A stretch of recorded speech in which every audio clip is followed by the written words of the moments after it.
ainda, um pouco atrasado, mas é o tempo que eu preciso para pedir vocês para compartilharem, para a gente aumentar o alcance, para pedir vocês que estão assistindo pelo YouTube para virem para cá, quer dizer, para vocês que estão assistindo no Facebook, para virem para cá pro YouTube. Deixa eu, bom, vou abrir a janela aqui e vou convidando, estou abrindo aqui agora a live, porque eu ainda não abri os comentários para eu saber o que está acontecendo. Tô vendo aqui, o Luiz Fernando manda um 13, Duca Eriksen, essa bandeira bélgica me parece, tá tudo subindo muito rápido, pessoal, e eu ainda tô abrindo aqui as janelas. Agora sim eu já consigo ver os comentários. Beleza. Agora tudo aberto. Bom, pessoal, hoje eu vou falar sobre vários temas, eu vou falar em especial sobre essa questão aí da bomba, né, que se esperava a respeito da perícia no sistema da Odebrecht. O pessoal imaginava mesmo que no sistema de pagamento de propinas da Odebrecht eles iam encontrar o nome Lula aparecendo lá umas 13 mil vezes, só que não foi isso que aconteceu, não. O nome Lula não aparece no sistema de propinas da Odebrecht. E eu sei que nesse momento deve ser muito difícil para o manifestoche entender o que pode estar acontecendo, porque para o manifestoche o Lula era o rei da propina. O Lula gerenciou um grande esquema de corrupção, e esse grande esquema de corrupção que sequer conseguiu juntar G10 dentro de apartamento ou 130 milhões de reais encontrados na Suíça, não, ele fez todo um esquema de corrupção para conseguir um triplex. E agora eles procuram no sistema da Odebrecht, fizeram uma perícia no sistema da Odebrecht, acreditando mesmo que iam encontrar o nome Lula aparecendo lá 13 mil vezes. Não, o nome Lula não aparece por lá. Eu ainda estou aqui na luta para trazer vocês que estão assistindo pelo Facebook para virem acompanhar aqui pelo YouTube.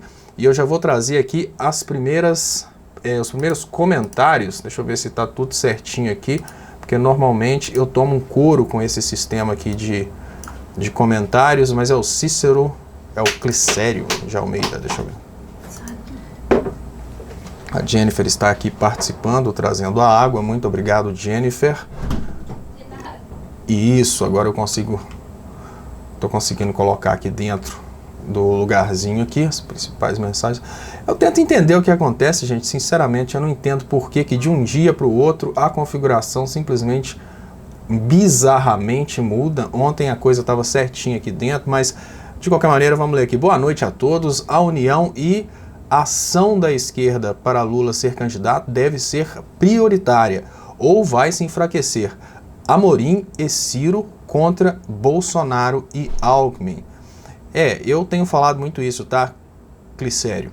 Hoje, se a gente não tiver uma verdadeira união das esquerdas, a grande realidade é que eles não vão deixar o Lula ser candidato mesmo. É ilusão qualquer tipo de pensamento no sentido da possibilidade do Lula ser candidato, sendo que para o Lula ser candidato a gente precisa de uma autorização da justiça.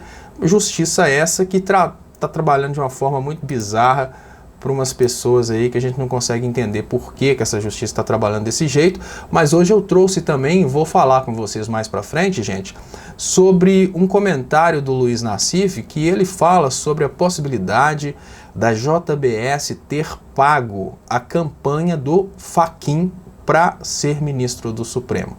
Se ele estiver correto, se o Nassif estiver correto nos pontos que ele levanta, o Fachin estaria fazendo toda essa coisa bizarra hoje no STF, porque o Fachin estaria não só pagando, né, a JBS por esse apoio, que me parece que foi de 15 ou 150 milhões de reais da campanha dele, para ele ser ministro do STF, e também porque teriam algumas propinas aí rolado por debaixo do pano.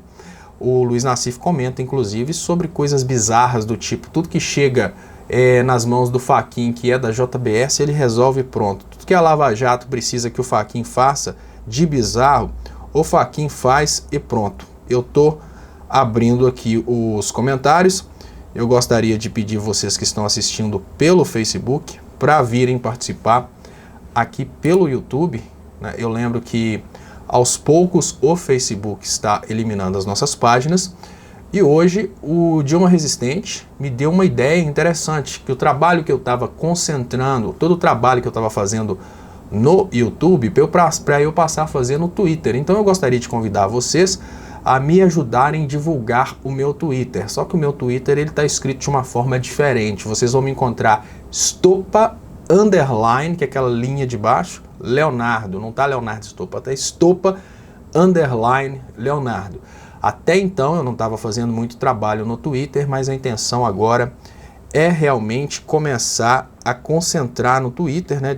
Esquecer o Facebook realmente já entrou nesse processo aí de destruição das páginas de esquerda, até por isso que eu convido vocês para virem para cá e, né, nesse sentido a gente utilizar aí como alternativa o Twitter. Eu vou começar a aprender, sinceramente, eu não sei, eu não sou muito bom nessa coisa aí de mexer no Twitter, não.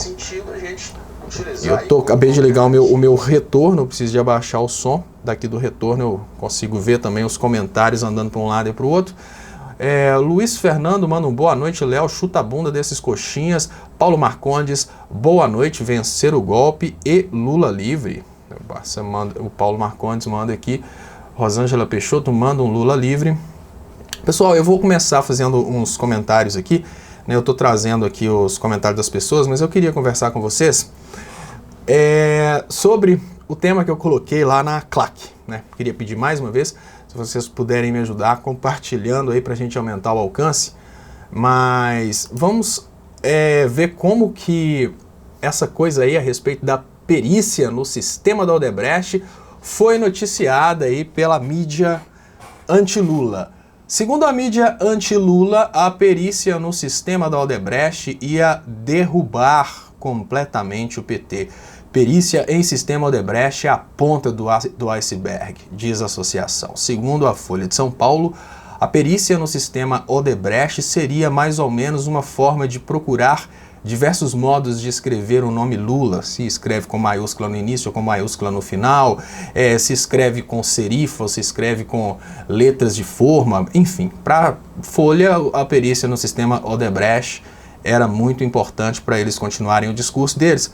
Só que hoje, se você procura lá na mesma página da Folha de São Paulo, você não encontra uma notícia que quem trouxe para a gente foi o Luiz Nassif. Perícia no sistema Odebrecht mostra que não há pagamentos ou referências a Lula. É muito importante lembrar, tá, gente?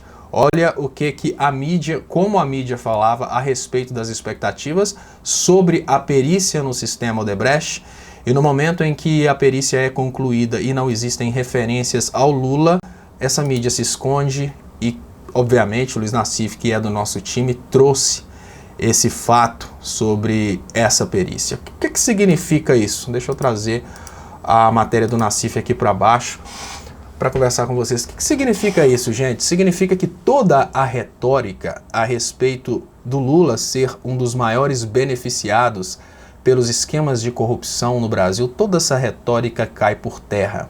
Todo esse papo a respeito do Lula viver recebendo propinas da Odebrecht cai por terra. E eles devem estar desesperados, porque como que eles vão esconder as pessoas do PSDB que apareceram nesse sistema de propinas da Odebrecht? Isso é muito sério, porque hoje a Polícia Federal está lutando contra forças muito grandes, ela não pode. A gente sabe, né, que se a Polícia Federal filmar malas de dinheiro que o Temer está mandando para o Eduardo Cunha, a Polícia Federal tem problemas com isso.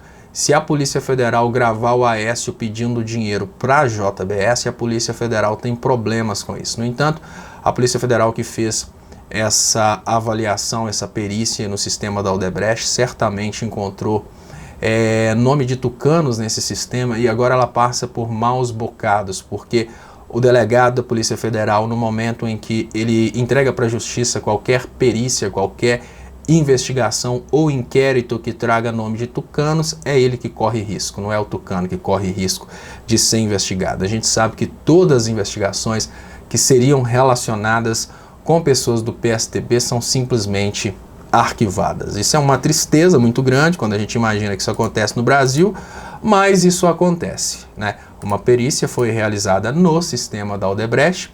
Existia uma expectativa muito grande de que o sistema da Odebrecht trouxesse mais ou menos todos os candidatos do PT. Para eles, esse sistema da Odebrecht seria uma segunda, digamos que um segundo diretório do PT, né? Eles teriam o diretório oficial do PT e esse sistema da Odebrecht seria um segundo diretório do PT, traria de Lula ao vereador lá de Distantinópolis, mas não, a coisa não foi bem assim. O nome do Lula não está lá, a mídia oficial não está divulgando isso, porque se a mídia oficial divulgar esse tipo de coisa, a mídia oficial vai trazer à tona o fato de que a Operação Lava Jato foi feita e está sendo utilizada para perseguição política e, pior, as delações premiadas da Operação Lava Jato estão sendo ensaiadas para contar mentiras. E toda vez que eu falo de delação premiada, eu chamo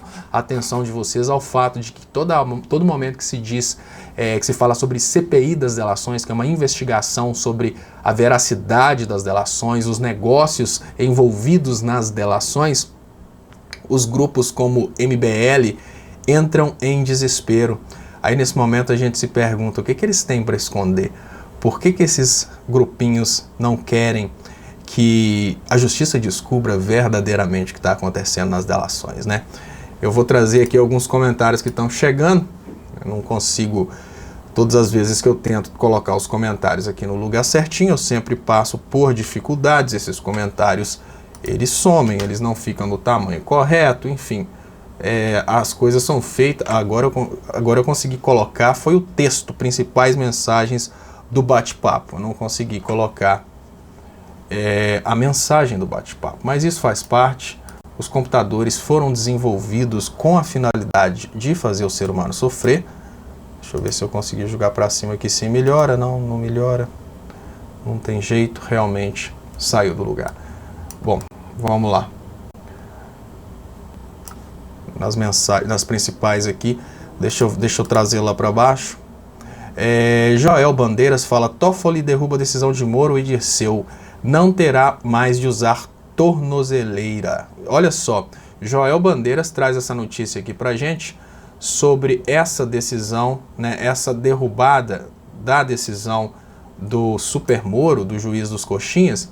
E isso inclusive eu trouxe aqui, gente, realmente o STF já não está mais obedecendo o Moro como obedecia antigamente. Isso é bom sinal, porque no momento em que o STF tem coragem de desafiar Sérgio Moro, isso mostra que os ministros do STF não estão com medo da Rede Globo. Lembrando que o Sérgio Moro nada menos que um fantoche da Rede Globo.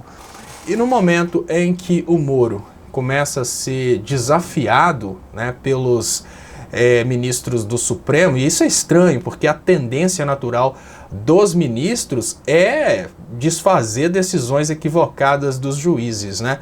Mas no momento em que as decisões equivocadas são do Moro, isso aponta para um novo momento da política e da justiça no Brasil. O momento em que os ministros do Supremo já estão com menos medo das críticas da Globo, porque o modus operandi dessa justiça no Brasil hoje é o seguinte: a Globo transforma o Moro no herói. O Moro não tem poder formalizado para fazer tudo isso que ele faz. Se a gente pensa num juiz de primeira instância, ele jamais teria poder, por exemplo, de divulgar uma gravação de um presidente da República. Isso é um crime contra a soberania nacional. No entanto, o Moro pôde fazer isso, porque ele tinha um suporte muito grande da Rede Globo, que conseguia manipular a opinião pública. Hoje a gente vive uma situação completamente inversa. Quando a gente traz, deixa eu trazer o quadro para vocês. Hoje a Globo, né, já está sendo criticada, né, o pessoal fala sobre o AI-5 da Globo. A Globo hoje está sendo criticada porque ela está fazendo um controle ideológico dos jornalistas. Antes ela conseguia simplesmente manifestostear os comunicadores, aí os comunicadores falavam coisas que o patrão gostaria que eles falassem, mas eles falavam porque eles estavam iludidos que aquilo era verdade. Hoje a realidade é completamente diferente. Hoje os jornalistas que prometeram que se tirar a Dilma num dia, no outro dia o PIB dobra, e se a Dilma saísse no outro dia o dólar ia cair para metade, jornalistas e comunicadores e mídias leitões que falaram esse tipo de coisa, hoje estão envergonhados e já começam a sentir a necessidade de pedir desculpa. Eles gostariam de pedir desculpa, mas eles não têm mais o direito de pedir desculpa. Isso porque a Globo lançou um regulamento, lançou uma norma de política interna da empresa, de que as pessoas não têm mais o direito de se manifestarem politicamente. É mais ou menos assim. Enquanto os jornalistas da Globo estavam fazendo o que o patrão gosta, eles tinham direito e liberdade de se expressar politicamente. Hoje que os jornalistas da Globo estão envergonhados por terem falado mentira para a sociedade, os jornalistas da Globo poderiam começar a pedir desculpa e tentar limpar a barra deles. Mas, no entanto, não. Agora uma norma interna da Globo proíbe que os jornalistas da Globo possam falar com o seu público, coisa do tipo, gente, me desculpe, eu realmente acreditei que colocando o Temer no poder as coisas iam melhorar, mas as coisas pioraram. Hoje, o jornalista da Globo ele já não pode mais fazer isso e o jornalista da Globo já não é mais um comunicador. Quando o brasileiro olha para o jornalista da Globo falando aquelas coisas bonitas, o brasileiro não vê mais um repórter, não vê mais um jornalista. O brasileiro vê um ator. Eu falo um ator não para desmerecer a profissão de ator, mas levando em conta o fato de que o ator é um personagem, ele desenvolve um personagem e lê um roteiro. No momento que você vê o Willer Bonner, Miriam Leitão ou qualquer outro comunicador da Globo, o que você está vendo, na verdade, é uma pessoa que tem uma boa capacidade de ler um teleprompter, porque ela não tem mais o direito de falar da própria cabeça. O que você está vendo é uma pessoa que tão somente repete aquilo que o patrão manda. Então não existe mais comunicadores na Globo. O que existe na Globo são leitores de teleprompter e o teleprompter fala aquilo que a instituição quer que seja dito. Eu gostaria de agradecer aqui.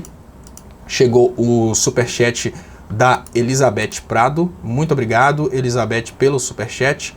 Superchat que é muito importante para o crescimento do canal. Eu queria agradecer de coração todos os momentos que eu falo sobre a importância do superchat, né, para a gente ter condição de comprar mais equipamentos, para a gente ter condição de desenvolver o canal. Eu gosto de falar também sobre a importância de vocês que estão assistindo aí pelo Facebook, de vocês virem pro YouTube, a importância de vocês ajudarem a divulgar que essa live acontece todos os dias às 10h30 da noite. O que a gente tem no Brasil hoje é uma rede de divulgação das lives de direito, o que significa que as pessoas da esquerda elas acabam ficando perdidas sem saber onde buscar pessoas que pensam da mesma forma e onde ampliar os conhecimentos. Nós precisamos transformar os canais de esquerda em referência para essas pessoas que buscam o conhecimento nacionalista. Uma das formas da gente fazer isso é divulgando a existência dessa live, divulgando a existência desse canal e divulgando a existência de todos os canais de esquerda. Eu faço questão. Muito obrigado, tá, Elizabeth Eduardo, pelo superchat.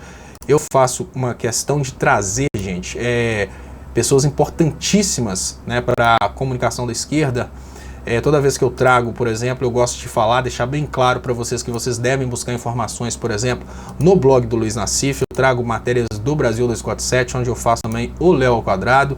Todas as vezes que tem matérias novas lá no Cafezinho, eu trago. Hoje o Cafezinho tem na capa uma matéria que acabou ficando mais fácil para eu colocar aqui a partir do recorte do 247, é por isso que eu não trouxe o recorte do Cafezinho, mas eu sempre faço questão de trazer. Então eu sugiro para vocês que nesse momento em que a comunicação da esquerda está sendo podada dos veículos de direita, por exemplo, o Facebook já não nos dá mais alcance, eu falo com vocês para que vocês não esqueçam que existem os blogs onde vocês podem buscar a notícia de primeira mão. Vocês podem ir no blog do 247, vocês podem ir no blog do Cafezinho, e hoje eu trouxe aqui para vocês também um exemplo que é o blog do Luiz Nassif, que é um blog investigativo que faz trabalhos fantásticos.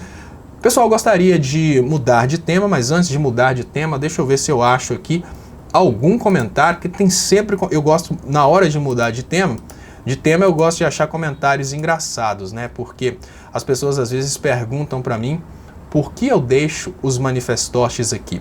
Vocês já pararam para pensar que um bobo da corte não tinha importância política nenhuma, mas, no entanto, ele fazia parte lá do Palácio dos Reis? O bobo da corte, apesar dele não entender nada de política, de decisões estratégicas, ele estava sempre do lado do pessoal da estratégia, porque na hora que a coisa começava a ficar muito pesada, o bobo da corte era chamado para fazer uma graça, para todo mundo rir da cara dele e depois continuar a discussão que normalmente é pesada. Então, já que eu tenho bobos da corte que são... Eu tenho bobos da corte que são contratados, são bobos da corte que são bobos da corte que são recorrentes aqui. Por exemplo, o Gotardo. Sempre que eu vou mudar de assunto, eu trago uma bobeira do Gotardo. O Gotardo fala, Facebook anti-esquerda. Tá bom. Não, claro, Gotardo. O Facebook, o Facebook, que é de acionistas bilionários, o Facebook, que é uma arma de dominação ideológica a serviço do governo americano, o Facebook que foi utilizado para promover golpe, por exemplo, nos países árabes, através de um grupo de golpes que ficou conhecido como Primavera Árabe, no qual o Facebook foi utilizado, o modus operandi foi o mesmo do Brasil, o resultado foi o mesmo do Brasil e, com uma coincidência, nenhum dos países que sofreu o golpe facebookiano da Primavera Árabe está melhor hoje do que estava antes.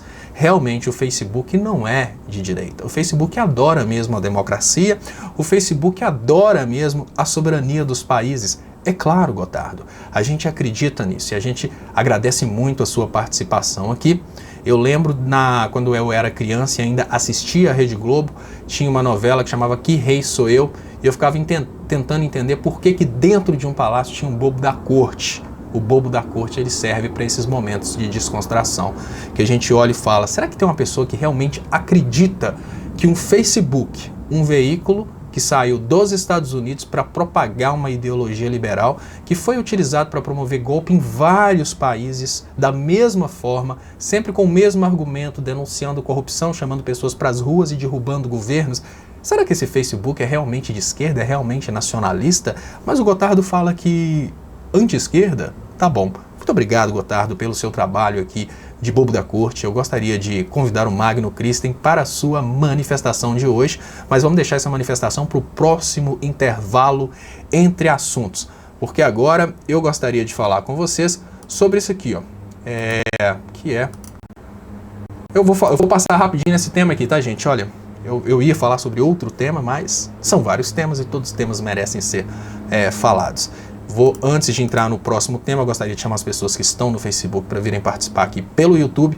Eu gostaria de pedir você que ainda não curtiu essa transmissão para curtir, por favor, porque curtindo a transmissão ela vai para o topo e ela chega em mais pessoas, e também você curtindo essa transmissão, você vai receber como recomendados os próximos vídeos que eu lançar no canal. Normalmente eu faço recortes desse vídeo, coloco no outro dia. Você curtindo essa transmissão, você vai ver que eu coloquei esses recortes, e você assinando o canal, não é assinando, Dilma Resistente me ensinou hoje, no YouTube é se inscrever. Então se inscrevam no canal aqui do YouTube, e se você tem Twitter, eu vou começar a fazer o meu trabalho do Twitter. Eu falo que o meu mentor de atuação nas redes é o Dilma Resistente. Ele falou, você precisa, agora que você está abandonando o Facebook, você precisa começar a trabalhar no Twitter. O meu Twitter é Estopa_Leonardo.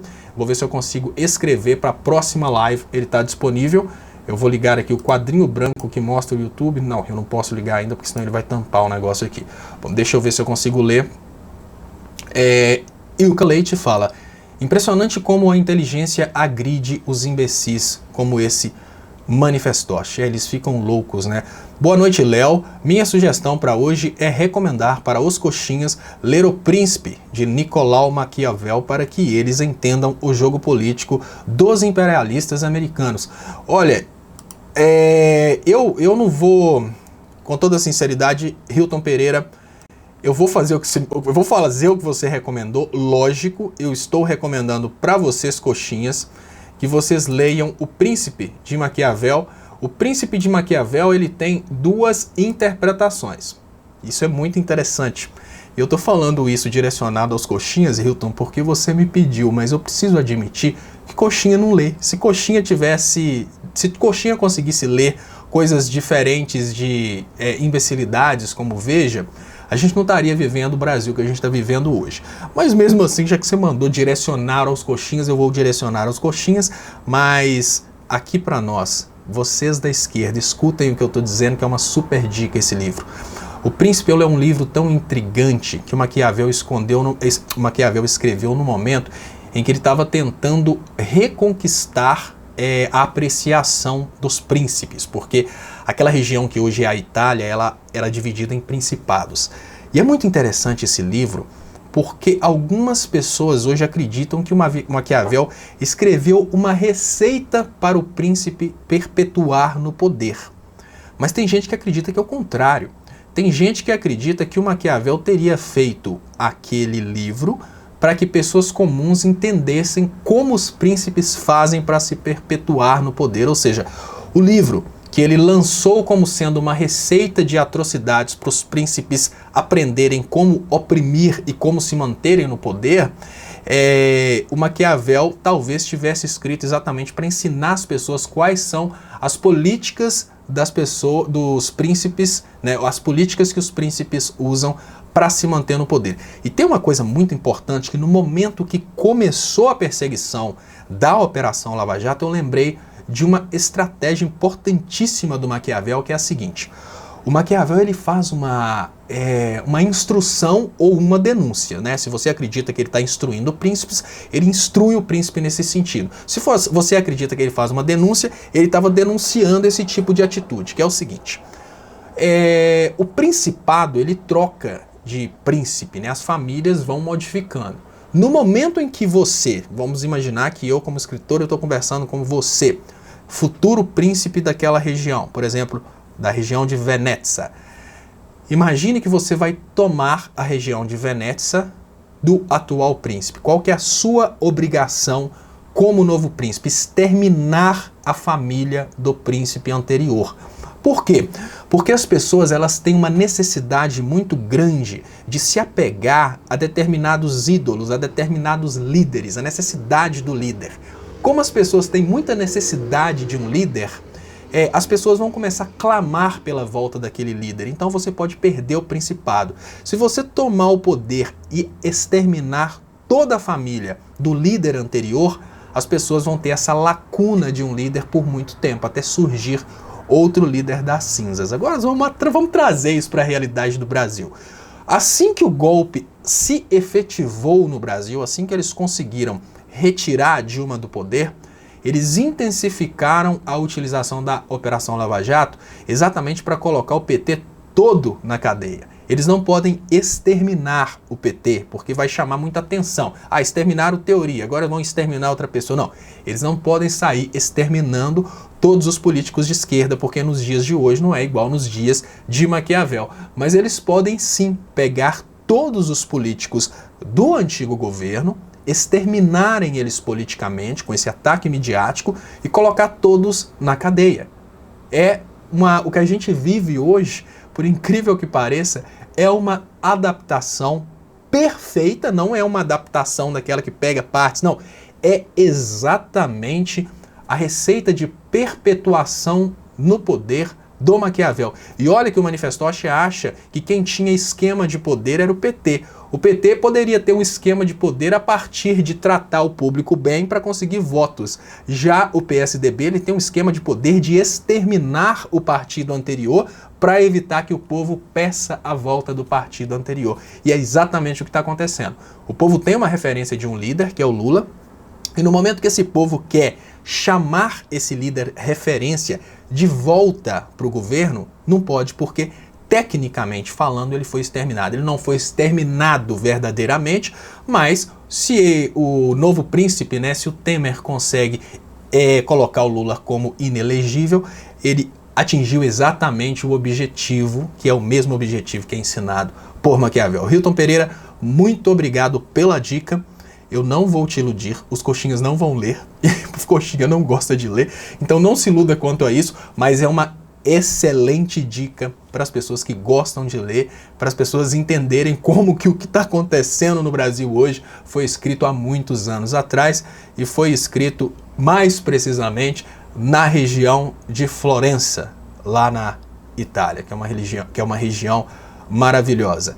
Pessoal, vamos então falar de um outro assunto aqui, vamos quebrar esse ritmo, falar de um outro assunto. Pessoal que está por aí no Facebook, venham pro YouTube. Pessoal que ainda não curtiu, por favor, curtam essa transmissão para que essa transmissão, para que os próximos vídeos cheguem como recomendados para vocês. E o pessoal que está aí ainda não se inscreveu no canal, Dilma Resistente me ensinou que não é assinar o canal no YouTube. No YouTube é se inscrever. O Leonardo Stoppa, que já é velhinho, não está muito adequado a isso. E eu preciso falar com vocês que ainda não curtiram a fanpage Dilma Resistente lá no Facebook, que Dilma Resistente é o responsável pela existência do Leonardo Stoppa. Então, todo manifestote que tiver aí, no momento que você for xingar o Leonardo Stoppa de comunista, se você tiver com raiva do Leonardo Stoppa, lembrem-se, a culpa do Leonardo Stoppa existir na internet é do Dilma Resistente. Eu agradeço isso em todas as lives que eu lembro que eu posso agradecer isso, eu agradeço de coração. Vamos trazer aqui esse tema aqui, gente, olha que interessante. Eu já falei sobre o AI-5 da Globo. Vamos falar um pouquinho sobre essa questão do México. Eu gostaria de fazer um paralelo com vocês. E esse paralelo que eu gostaria de fazer sobre o fato do México ter votado num político de esquerda, ele está sendo interpretado de uma forma diferente que a minha interpretação no resto dos veículos de esquerda.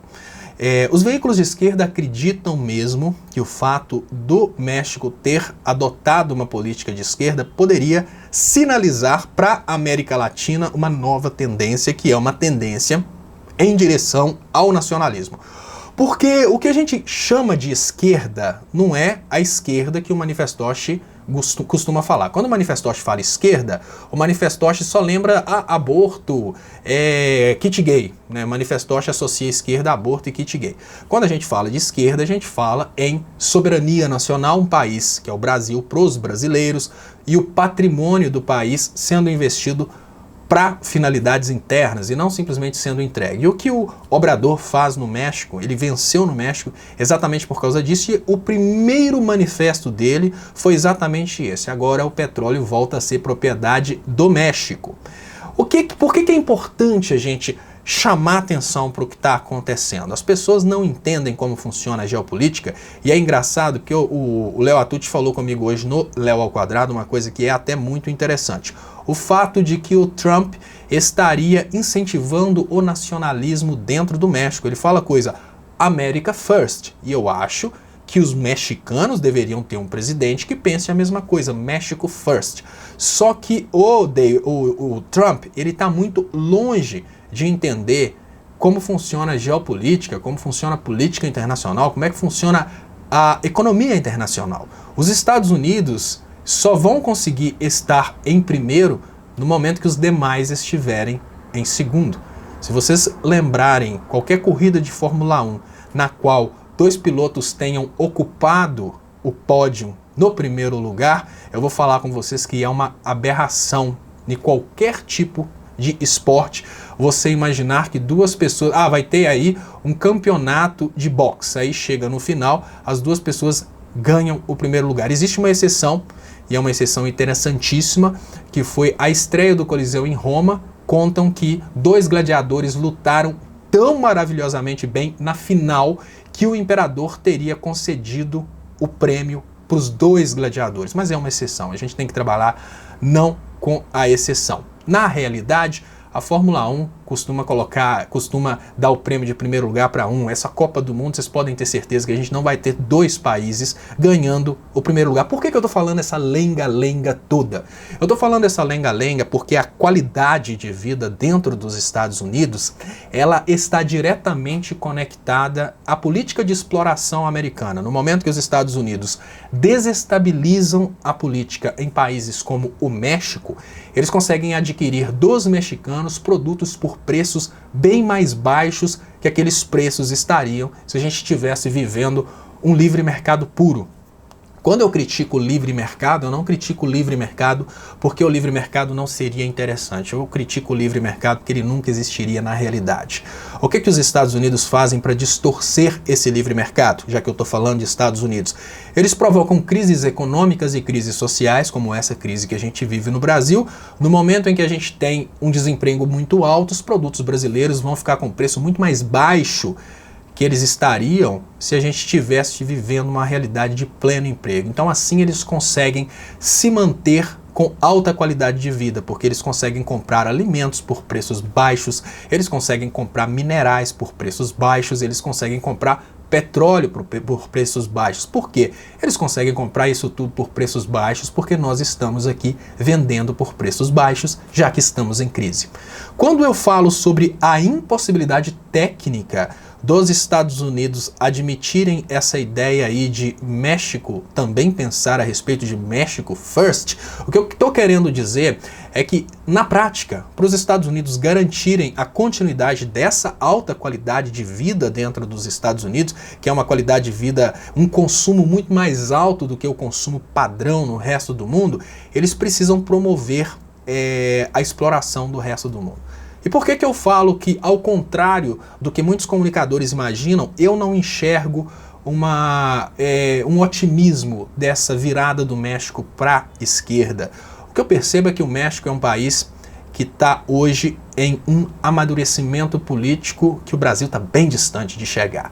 No momento em que o México começou a brincar de livre mercado com os Estados Unidos, no momento em que o México começou a ser colônia dos Estados Unidos e começou a dar petróleo para os Estados Unidos, a gente tinha dentro do México 15 categorias, a gente teve um presidente Aécio Neves, a gente teve um presidente Temer no México, e esses 15 categorias que convenceram a população mexicana que é melhor dar o petróleo para os Estados Unidos do que fazer negócio com Cuba, e esse Aécio Neves mexicano que fez uma política de entrega do pré-sal do petróleo mexicano por preços baixos, esses presidentes nessa época, presidentes e comunicadores, eles tinham apoio porque existia naquela época uma infantilidade da população mexicana. Hoje, depois de muitos anos de exploração, a população mexicana ela amadurece e entende que brincar de negócios com os Estados Unidos não tem sido muito bom para o México, não. Como resultado, o México expurga essa parceria com os Estados Unidos. Só que os Estados Unidos precisam de parceiros, porque os Estados Unidos não querem fazer o serviço pesado. No momento em que os Estados Unidos perdem o México como um parceiro de serviço pesado, no momento em que os Estados Unidos perdem o carregador da carga pesada, eles começam a trabalhar a dominação do resto da América Latina. Para concluir, pessoal, o que eu quero dizer para vocês é que não se iludam que a vitória do Obrador no México pode ser um aviso para países da América Latina de que nós precisamos adotar políticas de esquerda. Para a gente poder votar na esquerda, o sistema precisa permitir que a gente vote na esquerda. Se vocês prestarem atenção, os Estados Unidos eles não estão preocupados no Brasil votar na esquerda. Eles já decidiram que o Brasil não pode votar na esquerda porque eles prenderam o maior líder de esquerda do Brasil.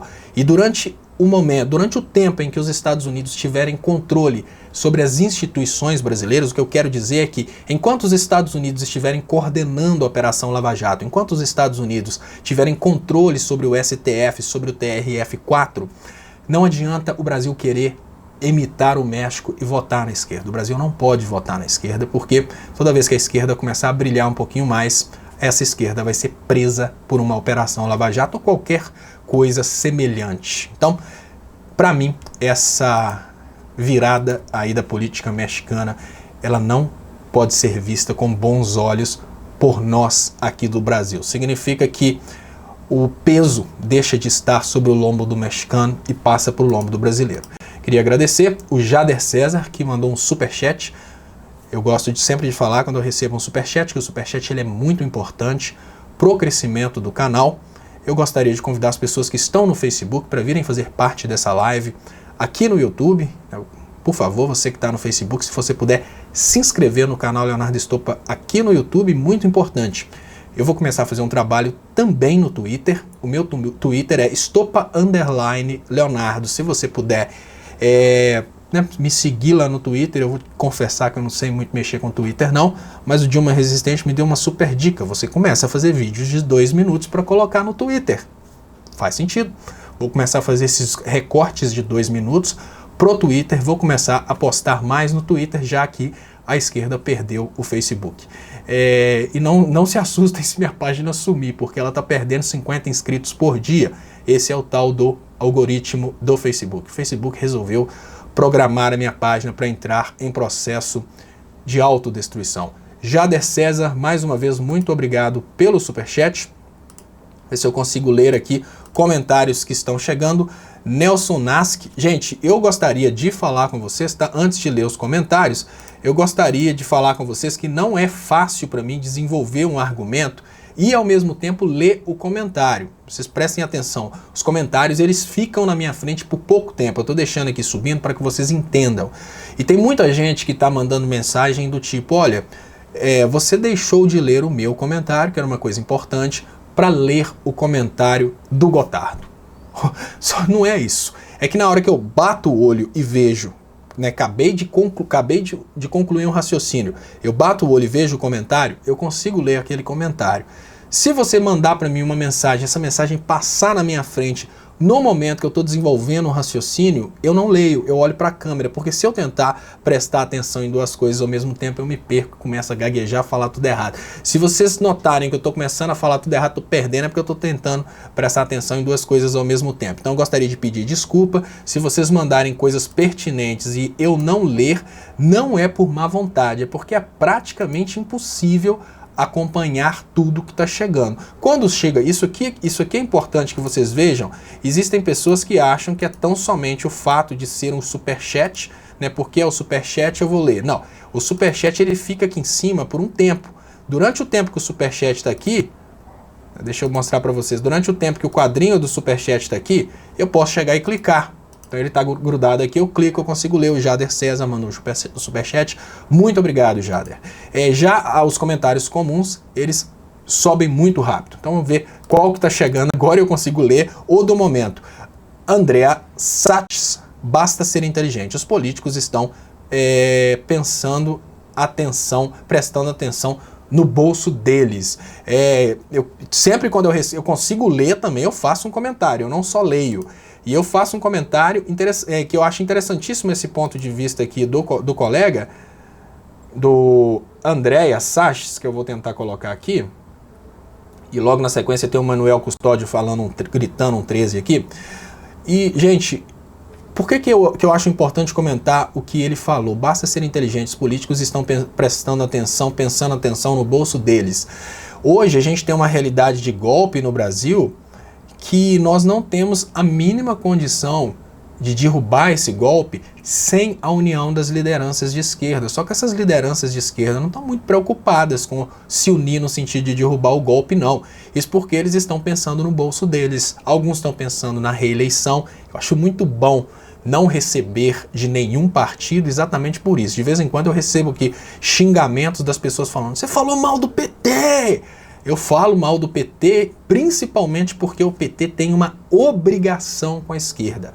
O PT tem uma obrigação de ser aquilo que ele se propôs. E se as lideranças do PT, não o PT como instituição, mas se as lideranças do PT estão escondendo atrás do partido só para ganhar voto, essas lideranças são hipócritas. Se essas lideranças não fizerem um movimento agora de união no sentido de pedir o Lula livre, é porque essas lideranças estão preocupadas somente com a reeleição. E aí é aquela hora que o Leonardo Stoppa fala, né, porque todo mundo acha que eu recebo do PT, e nesse momento eu falo com toda sinceridade, se o PT não se unir no sentido de tirar o Lula da cadeia, não é ficar a Gleisi e o Lindenberg, não. Eu falo todas as lideranças, do Lindenberg, da Gleisi até um vereador do PT, se eles não tirarem, não se unirem, não chamarem sindicatos para se unirem no sentido de derrubar esse golpe, nós vamos perder essa batalha. Quando eu falo nós, eu não falo nós petistas, eu falo nem nós de esquerda, eu falo nós brasileiros. Nós vamos perder essa batalha. E PT, se você achar ruim, você corta minha boquinha. Por isso que é bom, né? Quando você não recebe nenhum patrocínio do partido, que você pode falar tranquilamente. Não corte minha boquinha se achar ruim. Léo, temos que fortalecer o parlamento. Olha que interessante, chega aqui um comentário de Ponte Nova, que é a minha cidade, fala aqui o Laerte. Léo, temos que fortalecer o parlamento de Ponte... Ah, não, eu li mal, é ponta a ponta. É porque a gente tem uma ilusão tão grande, né? Será que tem alguém de Ponte Nova me assistindo? Não, é de ponta a ponta. Léo, temos que fortalecer o parlamento de ponta a ponta. Vocês não assustem com minhas leituras loucas, eu enxergo mal mesmo. na hora que eu consigo colocar grandão, eu consigo ver. Léo, temos que fortalecer o parlamento de ponta a ponta. Por incrível que pareça, o momento é oportuno para dar 13 de ponta a ponta, mas dependemos mesmo das lideranças, senão não vinga. Gente, isso é muito importante o que ele trouxe, e o nível de importância do que ele trouxe conecta-se com a situação que eu estava falando há pouco tempo atrás sobre as eleições no México. Olha que interessante.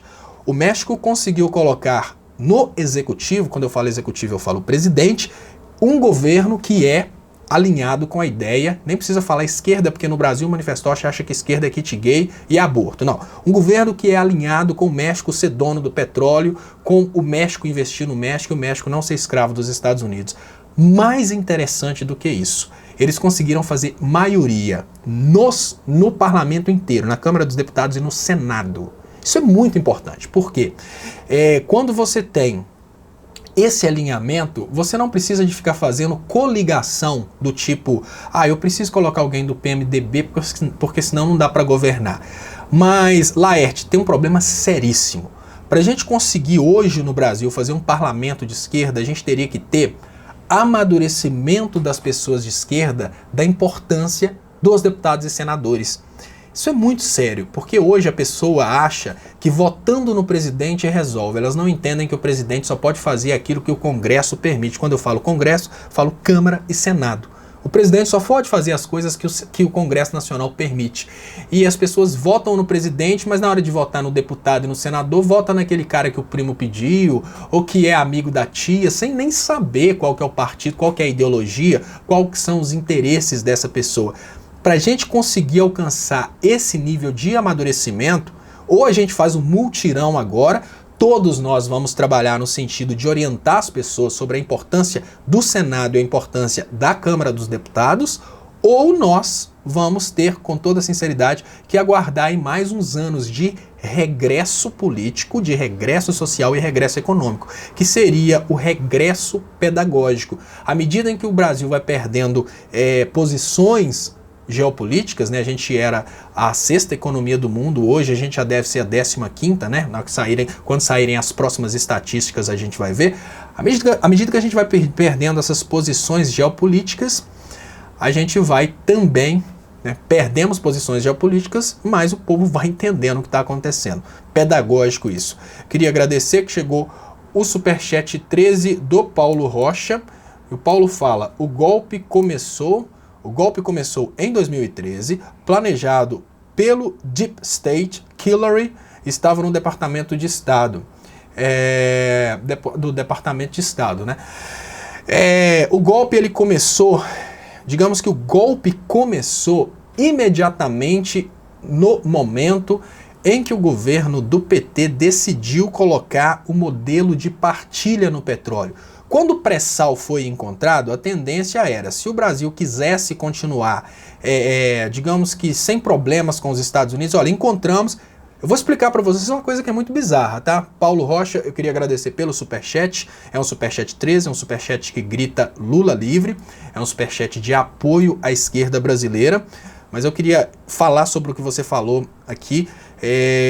O que acontece, gente, é que a visão dos Estados Unidos, essa visão, quando eu falo dos Estados Unidos, eu não falo do povo americano, lógico que eu falo do lobista americano, que são famílias que controlam o petróleo ao redor do mundo. A visão deles é de que todo o petróleo existente no mundo é deles e só precisa ser encontrado. No momento em que o Brasil encontrou o pré-sal, de acordo com a visão desses petroleiros, desses donos, dessas famílias que controlam o petróleo, o Brasil deveria ter entregue o pré-sal para eles sem discutir. É mais ou menos assim, encontramos o pré-sal. E aí, o que a gente faz com esse pré-sal? Entrega, né? Porque todo o petróleo que é encontrado no mundo tem que ser dessas famílias aí que controlam o petróleo. Deixa a Shell levar, deixa a Exxon levar, deixa a BP levar. É tudo das mesmas famílias. Só que tem um detalhe, o Brasil bateu de frente com essa ideia e falou, não, o petróleo é brasileiro, nós vamos usar o petróleo na educação e na saúde do nosso povo. A partir do momento em que o Brasil implementou essa política de partilha, qual que é a diferença? Na política de partilha, o lucro do petróleo é investido na saúde e na educação.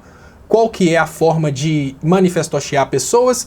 Falar que o petróleo, né, para gerar manifestoche, o que eles falam é: ah, mas o petróleo é do povo, mas a gasolina é cara. Não, não. A intenção da política de partilha é que o povo pague pela gasolina, mas o governo vai investir o dinheiro do petróleo na saúde e na educação. Não tem investimento melhor, no meu ponto de vista, do que saúde e educação. Mas qual que foi o grande problema? No momento que o Brasil bateu de frente com os Estados Unidos nesse sentido, o Brasil bateu de frente sem ter poder de enfrentar os Estados Unidos. O Brasil não tem arma nuclear, o Brasil não tem poderio para enfrentar os Estados Unidos, e o Brasil teve que aceitar a embaixada americana conduzindo esse golpe no Brasil. Em 2013, a gente teve um super avanço da propaganda aecista. Em 2013, que começou, né, aquela propaganda lá de ir para a rua, fazer manifestação, toda a confusão começou em 2013. A confusão de 2013 foi o que causou a crise econômica que a gente vive hoje. Essa crise econômica, social e política que a gente vive hoje, ela começou a ser construída em 2013, mas o golpe começou a ser desenhado no momento que o Brasil criou a lei da partilha, no momento que o Brasil falou com a Shell: não, nós não vamos dar o petróleo para vocês. Muito obrigado mais uma vez, Paulo Rocha, pela colaboração, pelo superchat, que é muito importante no crescimento do canal, e eu gostaria de convidar você que está assistindo aí pelo Facebook para vir se inscrever no canal Leonardo Estopa aqui no YouTube. E eu queria falar com vocês que ainda não me seguem no Twitter. Agora eu vou começar a desenvolver o meu trabalho também no Twitter. O meu Twitter é Estopa_Leonardo. Não tem muita coisa nova lá não, mas eu vou começar a colocar. E eu gostaria de pedir vocês para, além de se inscreverem no canal Leonardo Estopa no YouTube, vocês que já são inscritos para curtirem essa transmissão. Quando você curtir a transmissão, você vai me ajudar no sentido de colocar essa transmissão no ranking. E aí ela chega para mais pessoas e os meus próximos vídeos vão ser indicados para vocês. Então, muito obrigado às pessoas que estão participando aqui. Deixa eu ver aqui. Léo, veja... Glicério de Almeida. Léo, veja a mensagem do YouTube. Glicério, eu não sei qual mensagem que você está falando. Se você me mandou uma mensagem, mas eu vou conferir na sequência se chegou alguma mensagem lá. Sirlene Costa fala: quando há alguns anos explodiu a publicação da notícia da globalização, a intenção americana foi bastante sugestiva como dono do mundo. Exatamente, a Sirlene falou uma coisa aqui que faz todo sentido. Os Estados Unidos, não que a globalização seja ruim, tá, gente? Eu não acho que a globalização seja uma coisa ruim. O detalhe é que a globalização ela foi colocada como a favor da política americana. Quando a gente pensa nessa questão da globalização a serviço dos Estados Unidos, o que a gente pensa é o seguinte: por que a globalização tem que globalizar as preferências americanas? Globalização é fazer um globo unido, né? Por que é o modo americano de viver que tem que ser globalizado? Por que a globalização tem que globalizar a cultura americana? Porque a cultura oriental é uma cultura mais de povo unido, uma cultura mais cooperativa. A cultura americana é essa cultura de mais competição. Por que a gente, já que é um mundo globalizado, por que a gente tem que globalizar só o que é comum aos Estados Unidos?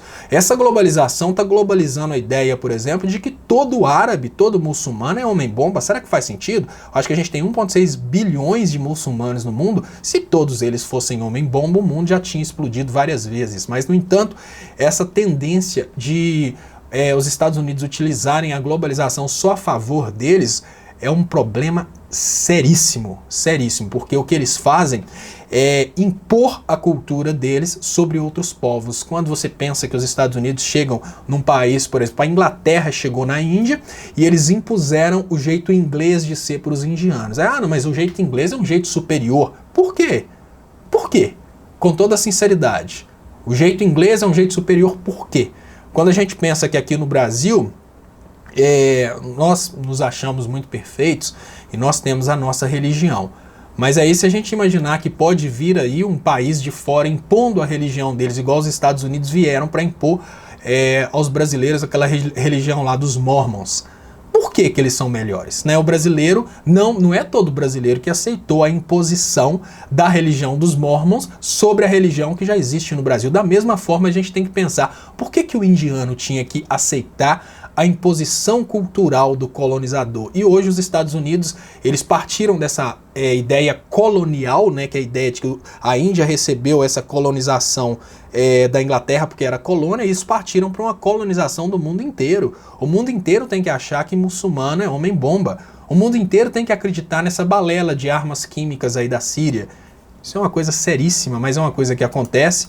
Gostaria de agradecer que chegou aqui o superchat do Elder Flameyer. Deixa eu só consertar o quadrinho aqui. Enquanto eu conserto o quadrinho, eu gostaria de convidar as pessoas que estão assistindo do Face para virem para cá, assistirem aqui com a gente no YouTube. Boa noite, Léo. Léo, como manifestar em Brasília contra o rasgo da Constituição no STF? Se 2, 3 dias antes os golpistas se cercam com polícia e exército e até com agentes infiltrados para gerar tumulto. Isso é uma pergunta interessantíssima que tem uma resposta muito simples. É inútil manifestar publicamente contra eles. Mas vocês já pararam para pensar que esses caras não produzem absolutamente nada? Pensa comigo. O que um ministro do STF faz? O que ele produz? O que um juiz produz? Eles não produzem. Quem produz é o cidadão trabalhador, não é?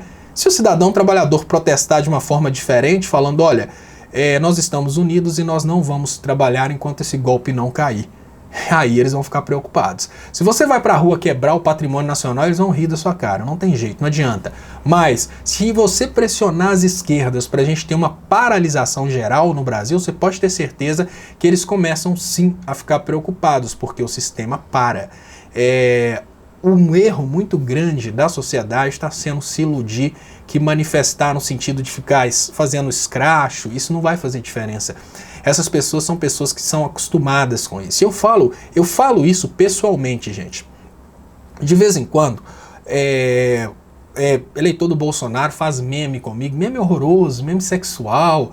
Teve um vídeo que eu estava explicando sobre a questão, e olha, eu fiz uma explicação fazendo remissão histórica sobre o uso de radiação. Se vocês escreverem aí, Arafat polônio, vocês vão ver que uma inspeção inglesa provou que o Arafat foi assassinado com polônio. Existe uma teoria que o Chaves também teria sido assassinado. Aí eu falei sobre a possibilidade do Lula sofrer uma exposição à radiação dentro da cadeia para quando ele assumir a presidência, ele não sobreviver por muito tempo. Aí veio o bobo do Bolsominion e fez um vídeo, aqueles vídeos que eles fazem sempre com aquele menininho que fica rindo, aí me colocou falando de um lado e aquele menininho rindo do outro. A tendência do cara que faz uma bobiça dessa é achar que a gente fica com raiva. A tendência é pensar, não, eu fiz isso com o Estopa tá morrendo de raiva, que nada.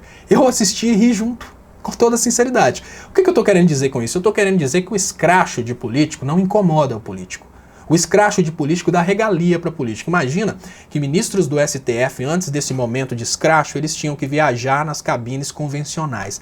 Agora os caras acharam uma brecha para ir na área VIP.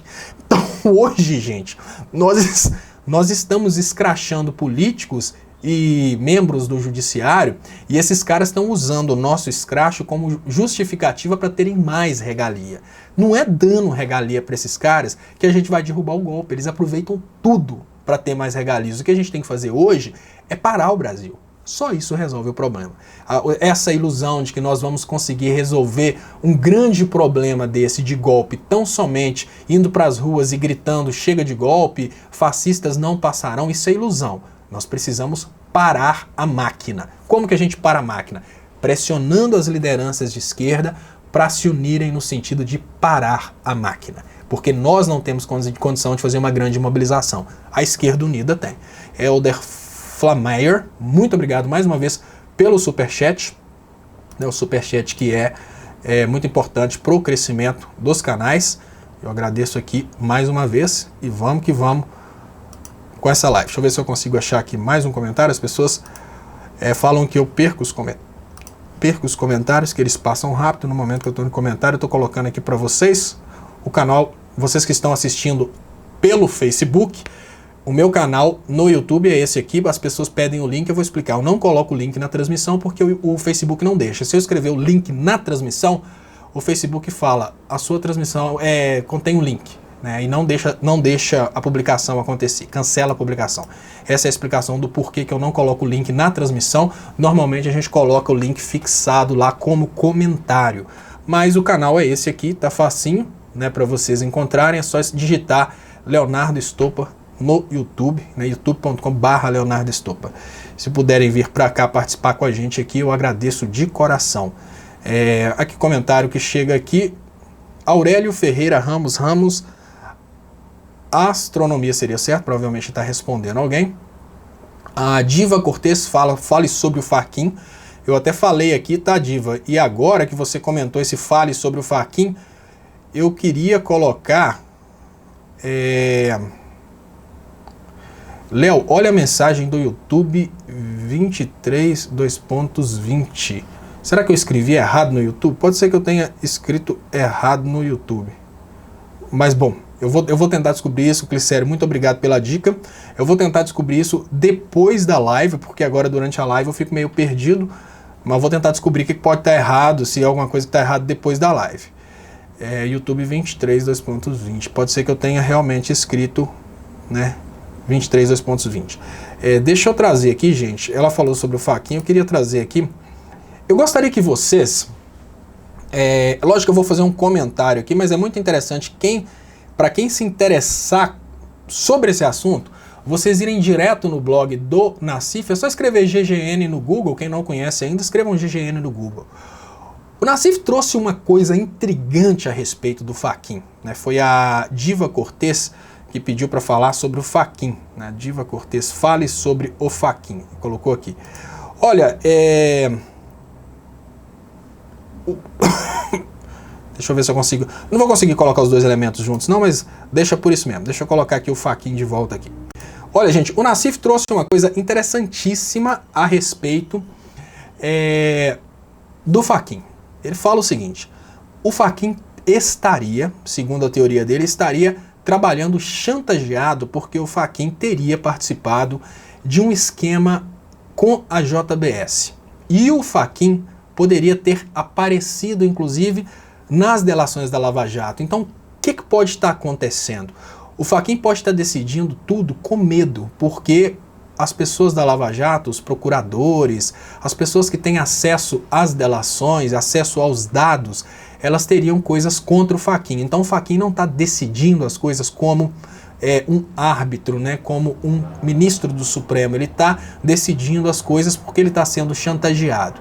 E o Nassif fala de coisas importantes, como por exemplo, o fato da própria JBS ter feito o pagamento da campanha do Fachin, porque quando o cara vai ser ministro, tem uma campanha para o cara chegar a ser ministro, ele recebe apoio de vários políticos e rola uma campanha. Segundo o Nassif, essa campanha teria sido financiada pela JBS e hoje, quando o Fachin recebe qualquer tipo de julgamento a respeito da JBS, ele não pensa duas vezes, ele simplesmente dá a causa para a JBS e quando é uma coisa da Lava Jato, ele não desafia nunca os procuradores da Lava Jato, porque ele estaria com o rabo preso dentro da Lava Jato. Olha como é bom, gente, eu falo sobre a importância do bobo da corte. Olha como é que é legal. Segundo o Júlio César, é interessante que o bobo da corte muitas vezes não tem coragem de colocar a própria foto, né? Porque normalmente são crianças. Segundo o Júlio César, o nosso historiador, o nosso cientista político, o Hitler era socialista e foi financiado por Stalin. É mais ou menos assim. E eu falo sobre a importância, né? As pessoas me perguntam por que eu trago idiotices dessas durante a live. Eu falo, gente, olha... A gente vai falando sobre assuntos densos, da mesma forma que existia o bobo da corte, que estava dentro da corte lá junto com reis, junto com conselheiros, junto com pessoas da política, lá falando bobeira exatamente para aquele momento em que a coisa está muito pesada, você precisa de descontrair. Tem momentos que é necessário mostrar o porquê o Brasil está vivendo isso que vive hoje. O Brasil hoje, ele está vivendo essa crise exatamente porque dentro do Brasil existem retardados, como o colega Júlio César, que pensam coisas desse tipo aí. Hitler era socialista, foi financiado por Stalin, né? A gente pode até imaginar... Não, fala diferente, Júlio César. Você pode reescrever, por favor, que eu vou... Até coloco de novo, coloca assim: Hitler era financiado pelos judeus. Eu acho que fica mais coerente para poder compatibilizar com o seu nível de imbecilidade. Coloca a frase de novo assim: Hitler era financiado pelos judeus. Né? Coloca uma coisa desse tipo. Eu acho que vai ter mais pertinência com o seu perfil intelectual, vai ter mais pertinência com sua capacidade cognitiva, que seria uma capacidade descognitiva, uma capacidade de dispensar. Você tem uma capacidade muito grande de pensar tudo aquilo que é imbecil e idiota. Mas nesse momento eu não penso aí como eu diria, eu não penso na existência ou não da sua capacidade. Você não foi muito feito para pensar, você foi feito só para repetir. Lula livre, a direita tem chance zero de ir ao poder em outubro. Resta saber os passos da esquerda. Olha, deixa eu trazer isso aqui. A gente precisa, já que o colega nosso falou do Hitler, eu vou trazer esse comentário aqui, que é um comentário importante para ser comentado. Né? Lula livre fala: a direita tem chance zero de ir ao poder em outubro. Resta saber os passos da esquerda. Não é bem assim. A gente precisa tomar bastante cuidado, porque no momento que a gente fica se iludindo que o oponente é assim tão fraco, a gente deixa o oponente vencer. Eu falo isso a respeito do Hitler, porque foi o Hitler que chamou a atenção. Tem uma parte um trabalho do Hitler que é a propaganda de guerra nazista, que ele chama a atenção sobre as falhas da propaganda de guerra anterior. Porque a propaganda de guerra que a Alemanha utilizava durante a Primeira Guerra Mundial era uma propaganda de ridicularizar o inimigo, colocar o inimigo como ridículo e incapaz de vencer. O que acontecia? O alemão ia de peito aberto para lutar com um inimigo que não era assim tão ridículo, que era um monstro. O inimigo nosso ele é muito poderoso. Digamos que hoje, essa direita, que muitas pessoas imaginam que não tem chance de chegar ao poder, ela conseguiu derrubar um presidente, ela conseguiu prender o ex-presidente, ela conseguiu controlar o STF e ela consegue controlar juízes ao redor de todo o Brasil. Vou repetir, tem muita gente que acha que a direita não conseguirá perpetuar no poder, mas a direita conseguiu derrubar um presidente democraticamente eleito, a direita conseguiu prender um ex-presidente da esquerda, e a direita tem controle sobre o judiciário do Brasil. Isso é muito importante, as pessoas entenderem o tamanho do inimigo que a gente está lidando, porque no momento que as pessoas se iludem que a direita não tem condições de vencer, as pessoas acabam ficando em casa e deixando para lá. A direita só não vai vencer se nós conseguirmos convencer as lideranças de esquerda que elas precisam se unir para derrubar o golpe, porque da forma como a coisa está hoje, a direita já venceu. Tecnicamente falando, a direita já venceu em outubro, porque contra a direita não existe candidato. Todos os candidatos que se meterem com a direita serão presos. Você entendeu?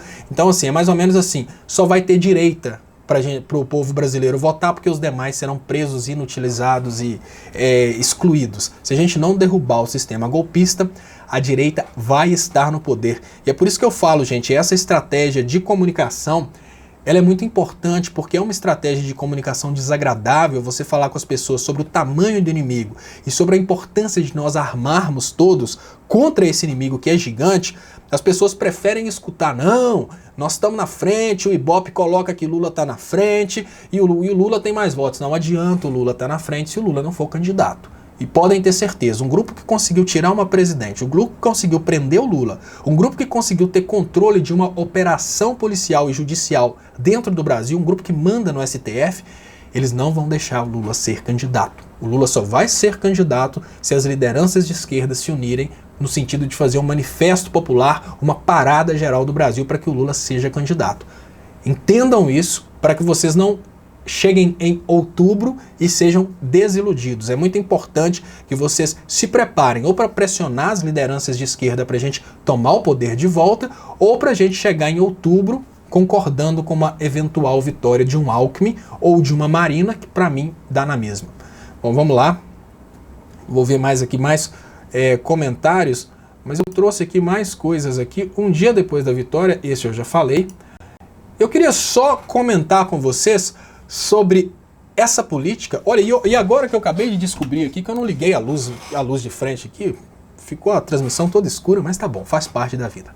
Eu queria comentar com você sobre essa nova política de governo do Temer e comparar essa nova política com a política anterior para vocês pensarem se faz sentido. Olha, o Temer decidiu entregar o pré-sal, tirar o pré-sal dessa política de repartir o lucro do pré-sal com saúde e educação. No momento em que o Temer decidiu tirar essa partilha do lucro do pré-sal, ele imediatamente ficou com menos dinheiro para poder investir na saúde. O Temer reserva bilhões para a dívida pública, ele reserva bilhões para todas as funções do Estado que são interessantes para ele. Ele não precisa da saúde pública. Agora, o Temer ataca o programa Saúde da Família. Ele vai atacar esses programas e é muito importante que a sociedade brasileira entenda que programas de saúde no Brasil, eles implicam na saúde geral da população brasileira. No momento que o investimento em saúde cai, não são só as pessoas que usam a saúde pública que vão ser afetadas. Se você tem um plano de saúde, automaticamente você é afetado porque você vive em um país doente. Se você tem um plano de saúde, você não é coberto em todo o Brasil. O que te cobre em todo o Brasil é o SUS. Se você tem um plano que te cobre em Belo Horizonte, você chegou em São Paulo, você vai precisar do SUS. As ambulâncias de urgência, 99,9999% são públicas. Então, não se iludam que pagar um plano de saúde vai substituir a política de saúde pública. No entanto, esse modelo novo de governo está excluindo todos os investimentos em saúde pública. Aos poucos, eles estão atacando todos os programas de saúde que foram importantíssimos para a diminuição da condição de insalubridade dentro do Brasil. Passei rapidamente sobre esse assunto para chamar a atenção de vocês sobre o tamanho da destruição, né, que a gente está vivendo dentro do Brasil. Deixa eu ver aqui se chegaram mais. Quais são as últimas... Léo, o seu canal foi denunciado. YouTube, mensagem 23 e 20. Eu não sei o que significa isso não, Clicério. O seu canal foi denunciado. YouTube, mensagem 23 e 20. É porque o pessoal essa turminha, eles fazem, digamos que, eles têm o interesse de derrubar os canais que falam coisas que eles não gostam, eles ficam fazendo denúncia em massa. Agora eu não sei se você está dizendo que o meu canal foi denunciado ou que o seu canal, Clicério de Almeida, foi denunciado dentro da minha transmissão. Eu estou perdido, mas...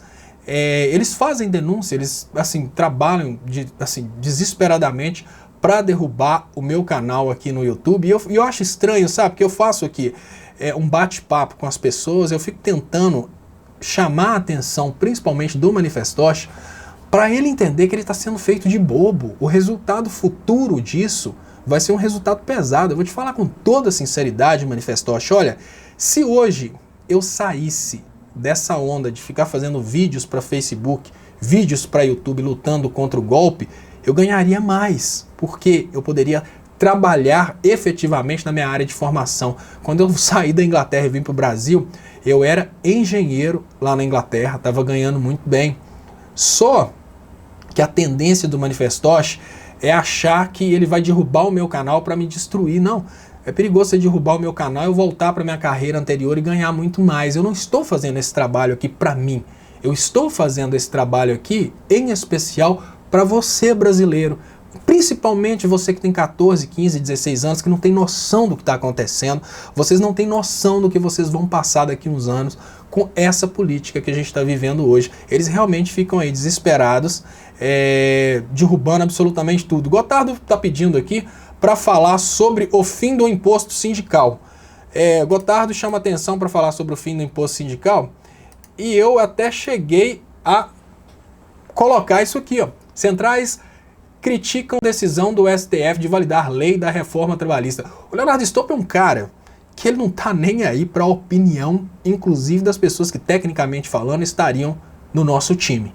Eu falo isso porque, gente, com toda sinceridade, no momento em que o bicho estava pegando, as centrais sindicais, elas não fizeram o que poderiam ter feito. As centrais sindicais tinham o poder de barrar esse golpe. Agora, centrais, como diria, usando as palavras imbecis do Bolsonaro, sindicalistas, aceitem que dói menos. Vocês têm culpa do golpe ter conseguido destruir os sindicatos. Na prática, o fim do imposto sindical é o fim do sindicato. E eu vou falar sobre o fim do imposto sindical e o fim do sindicato depois que eu agradecer aqui o superchat que chegou aqui da Dalvanice Dunning. Dalvanice Dunning, deve ser Dunning, né? Porque parece que está em inglês, né? O superchat chega dos Estados Unidos. Imagino que a Dalvanice talvez seja casado com um americano. Não sei se não for, desculpe, Dalvanice, mas de qualquer maneira eu agradeço de coração o superchat. Superchat que é muito importante pro crescimento dos canais. E quando eu falo do superchat, eu falo que também é importante pro crescimento dos canais é vocês que estão aí no Facebook virem para cá pro YouTube e se inscreverem no canal Leonardo Estopa. Se você puder convidar amigos para se inscreverem também aqui no canal Leonardo Estopa, eu agradeço de coração e agradeço mais uma vez aqui o superchat da Dalvanice, o superchat que é o que ajuda a gente a pagar as despesas, que é o que ajuda a gente a aumentar a tecnologia do canal. Muito obrigado de coração, Dalvanice, pelo superchat. E eu queria falar aqui sobre essa questão aqui do Centrais criticam, né, decisão do STF. Olha, com toda sinceridade, esses sindicalistas, eles mereceram o que aconteceu. Eu falo isso chamando a atenção para as próximas vítimas do sacrifício, que são essas lideranças de esquerda, que estão hoje morrendo de medo de se unirem para derrubar o golpe. Os sindicalistas, eles ficaram distantes. Todo mundo se distanciou da Dilma, porque o MBL conseguiu fazer uma propaganda, né? O MBL vem pra rua, essas turminhas, eles conseguiram fazer um trabalho aí de humilhar a presidenta Dilma de uma forma tão grande que as pessoas começaram a ter vergonha de apoiar a Dilma. Eu fazia o contrário, desde o início eu mostrava, olha, ela falou sobre estocar o vento, ela tá sendo ridicularizada, mas aqui, vou te enganar não, ela tá certa, tá? Tô fazendo pós-graduação nesse assunto e a Dilma está correta. Hoje eu já sou formado, pós-graduado em engenharia de transmissão, geração e distribuição de energia, e estocar o vento é um assunto que hoje realmente é muito discutido, muito debatido. Da mesma forma, quando a Dilma falou sobre a questão de nós não temos uma meta fixa, nós vamos alcançar a meta, depois a gente dobra a meta, isso é uma coisa absolutamente normal. Eu ainda brinquei no Brasil 247 porque a meta do Brasil 247 era 100 mil inscritos. No momento que 247 atingiu 100 mil inscritos, dobramos a meta, agora a meta são 200 mil inscritos. O que as agências aecistas fizeram? Elas trabalharam na humilhação da presidenta Dilma. Então todo mundo quis se distanciar. No momento em que sindicatos, no momento em que sindicalistas ao redor do Brasil, no momento em que lideranças de esquerda abandonaram a Dilma, eles abriram a porta para esse golpe que a gente está vivendo hoje. Tudo o que está acontecendo hoje no Brasil é culpa das lideranças de esquerda não terem movido no sentido de proteger a esquerda brasileira. No momento em que os sindicalistas, no momento em que as lideranças de esquerda, no momento em que os nacionalistas viraram as costas para Dilma sonhando que era só deixar passar um tempinho que a gente ia ter diretas já, o que eles fizeram na verdade foi assinar embaixo. Tecnicamente falando, os sindicatos acabaram. E eu explico isso não apenas com uma opinião do Leonardo Estopa, eu explico isso dentro de uma teoria econômica que chama-se falácia da composição. O que todo mundo pensa é que uma atitude isolada não vai prejudicar o todo. Então o que a pessoa pensa? Olha, eu vou parar de pagar o sindicato, mas o sindicato arruma outra forma de sobreviver. O fato das pessoas não serem obrigadas a pagar o sindicato, as pessoas não se sentem representadas pelo sindicato, isso é natural, apesar de que o sindicato apresenta sim uma ameaça contra o sistema. E agora eu não sei, tá? Porque a inércia dos sindicatos nesse evento do golpe no Brasil me chama a atenção. Será que os sindicatos realmente fazem aquilo que deve ser feito pelos trabalhadores? No entanto, muitos sindicalistas, eles negociaram apoio para a reforma trabalhista. O que eles, durante a reforma trabalhista, eles estavam mais ou menos assim, olha, eu nem ligo da reforma trabalhista ser aprovada, mas não tira o imposto sindical. Eu falo com toda a sinceridade, os sindicatos hoje, eles são merecedores de terem perdido o imposto sindical, porque eles foram bundões. Eles não se movimentaram contra a reforma trabalhista. Eles estavam tentando negociar. Pode meter o chicote no lombo do trabalhador, não tem problema, desde que mantenham o imposto sindical. Perderam o imposto sindical, foi merecido. Eles realmente não representaram a população. Eles não defenderam a esquerda. Eu vou falar uma coisa que eu falo envergonhado mesmo. Os sindicatos, em maioria, acabaram fazendo aquilo que o MBL fala que os sindicalistas fazem, que é pegar o dinheiro e não fazer o trabalho adequadamente. A obrigação dos sindicatos naquela época é a mesma obrigação das lideranças de esquerda hoje, parar o golpe. No entanto, da mesma forma que os sindicalistas naquela época estavam preocupados apenas em manter o imposto sindical e não estavam nem aí para o que estava acontecendo com a esquerda, com a presidenta Dilma, com a democracia, eles foram devorados pelo sistema. Da mesma forma, hoje, muitas lideranças de esquerda não estão preocupadas com o que vai acontecer no futuro, elas estão preocupadas tão somente se elas serão candidatas eleitas em 2018. Mas fiquem tranquilos, vocês vão ser todos expurgados da política brasileira, porque a falta de união da esquerda hoje contra o golpe é a mesma coisa da falta da união de todos os sindicatos no Brasil contra a reforma trabalhista. O resultado foi esse aí, fim do imposto sindical, que é imediatamente compreendido como o fim dos sindicatos.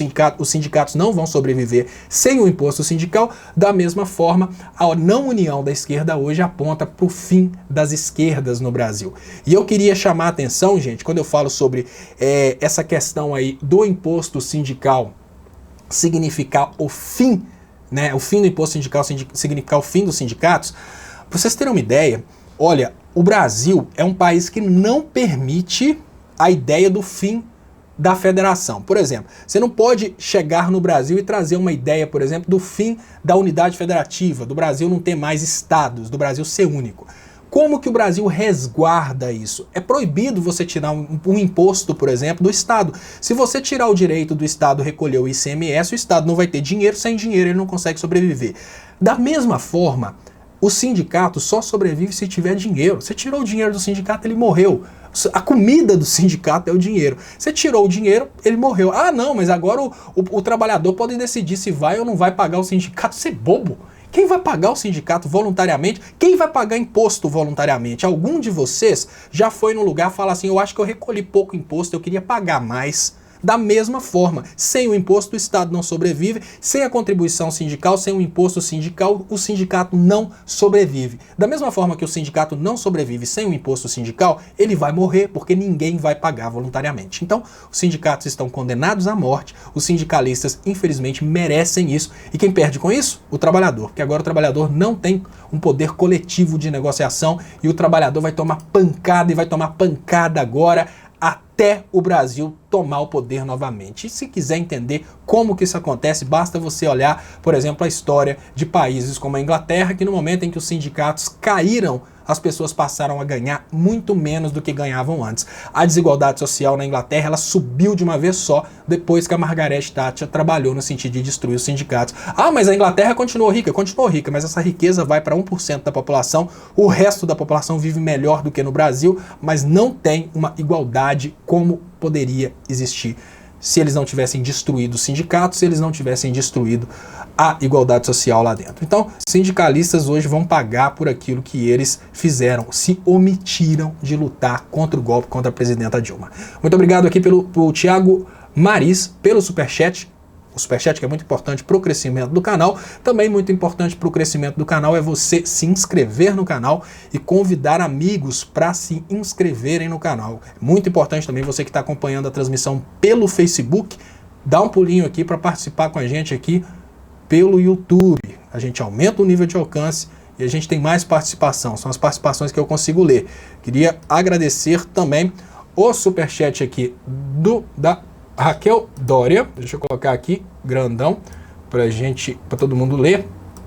Muito obrigado, Raquel Dória, pelo superchat. Ela fala, Léo, o Requião disse que um levante popular agora levaria a uma intervenção militar. Você concorda? Abraço, Lula livre. Olha, Raquel, eu chamo a atenção sobre um tipo de levante popular que é impossível militar fazer qualquer coisa. Todas as esquerdas se unirem no sentido de motivar o brasileiro a parar de trabalhar. Acabou.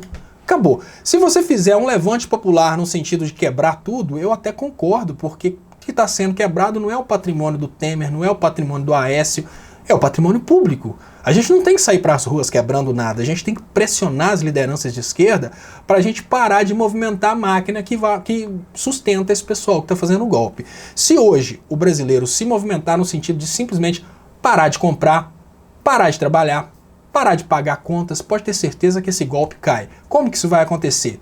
Lideranças de esquerda todas unidas no sentido de pedir que isso aconteça. Olha, não tem, ainda se fosse uma movimentação a nível nacional, se todas as lideranças se unissem para fazer um movimento, um levante popular, nem ia ter força militar suficiente para todo mundo. Era perigoso os militares aderirem, porque a gente está vivendo uma coisa vergonhosa. Mas as esquerdas, muitas lideranças de esquerda estão preocupadas com a eleição de 2018, se eles vão ser reeleitos ou não. Eles não estão muito preocupados com a democracia, não. Isso me envergonha.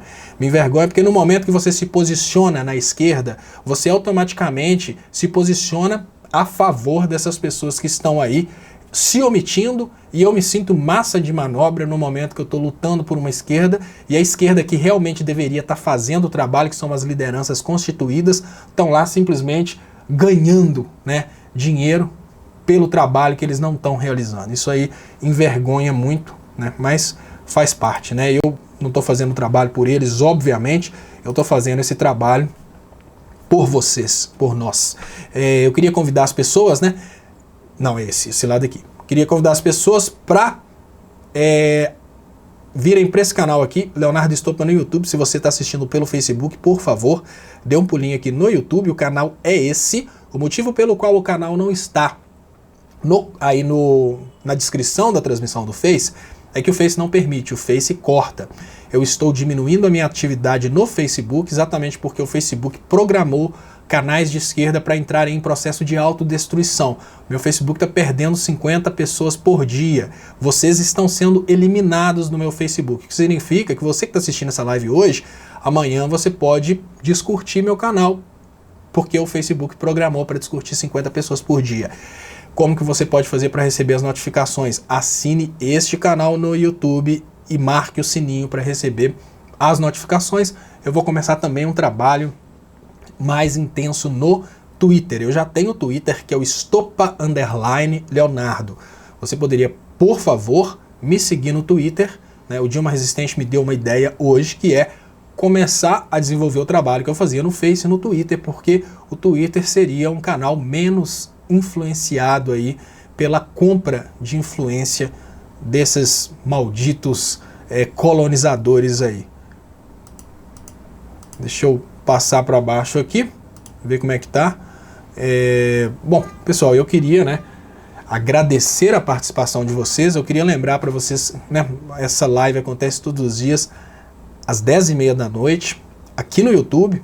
Enquanto é possível, eu faço a retransmissão simultânea no Facebook, que é o Facebook do Leonardo Estopa, o Facebook do Cafezinho, também o Facebook Dilma Resistente. Eu queria agradecer as pessoas, o Edson Lira, estou vendo aqui, o Edson Lira está com a gente em quase todas as lives, muito obrigado pela participação. Né, antes de dar tchau, eu gostaria de, a pedido do Júlio César, convidar vocês para saudarmos a mandioca. É muito importante entender o que é saudar a mandioca, porque pessoas que nasceram e cresceram com a qualidade de vida de viver num apartamento de luxo, elas não entendem a importância de reconhecer a importância de um dos alimentos mais importantes do Brasil. A mandioca, que é um alimento cultural brasileiro, né? Os índios, antes de serem colonizados por Portugal, eles já comiam a mandioca no Brasil. E quando a gente sauda um alimento, a gente admite que esse alimento é muito importante para a sociedade. Agora, se você não entendeu ainda o que significa saudar a mandioca, é porque você não entendeu ainda que existem várias pessoas ao redor do mundo que não têm o que comer. E quando a gente tem um país que tem uma capacidade de produzir alimentos igual o Brasil, a gente tem que saudar esses alimentos, sim. O que a gente não pode saudar é a falta de capacidade cognitiva de algumas pessoas de não entenderem o significado de coisas tão importantes para a cultura brasileira. Quando a gente pensa que um Júlio César está disposto a saudar um filme americano, a saudar um herói americano, ou até mesmo saudar Moro, só porque o Moro prendeu um pseudo-inimigo político dele, porque ele nem sabe ainda o que é política, a gente imagina, o cara é capaz de cantar um louvor a Moro, né, que tem música de louvor a Moro, ele é capaz de saudar a Operação Lava Jato, que acabou com a indústria nacional, mas ele não entende a saudação ao alimento, ou talvez o alimento mais tradicional e mais importante desse continente sul-americano. Pessoal, o mais importante é pensar com a própria cabeça. E eu termino a live de hoje mandando um abraço especial para todos que acompanharam, todos de esquerda e até mesmo aqueles de direita que estão participando aqui da live, mas para os de direita em especial, eu dou uma dica, dê uma chance ao cérebro, é possível, você só precisa tentar, né? Dê uma chance ao seu cérebro, pense com a própria cabeça e antes de criticar, tenta entender o que existe por detrás daquela mensagem. Muitas vezes as mensagens podem não fazer sentido a você, mas elas podem fazer sentido para as pessoas para as quais aquela mensagem foi direcionada. Então, muito obrigado. E eu lembro para você, Júlio César, que o albinário conjugar, que é aquela ideia de que é a soma do quadrado do primeiro mais 2 vezes o primeiro vezes o segundo, mais o quadrado do segundo. Muito obrigado, pessoal. E até amanhã com o Léo Estopa, às 10h30. Espero vocês também no Léo ao Quadrado, que acontece no Brasil 247 às 5 da tarde. Muito obrigado. Obrigado por compartilhar. Obrigado por ter paciência. E desculpe a falta de ar. Até mais.